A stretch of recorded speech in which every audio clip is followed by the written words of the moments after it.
আসসালামু আলাইকুম এভরিওয়ান, কেমন আছেন? আশা করি ভালো আছেন।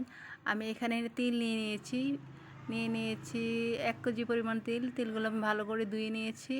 আর নিয়ে নিয়েছি সিদ্ধ চাউলের খুদ, এগুলো আমি ভেজে নেব। তিলগুলো ভাজা হয়ে গেছে, এখন আমি নিয়ে নিয়েছি চাউলের খুদ। চাউলও ভাজা হয়ে গেছে, এখন আমি গুড় দিয়ে দিলাম কড়াইতে। গুড়গুলো ভালো করে জাল করে দিয়ে দেব, চাউলের আর তিল একসাথে দিয়ে দেব।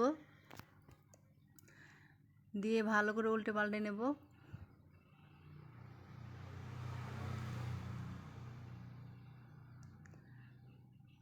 যখন হাতের সাথে মনে হবে আটা আটা হয়ে আসছে, সেখন মনে করবেন হয়ে গেছে। এখন আমি এগুলো বানায় নেব ভালো করে।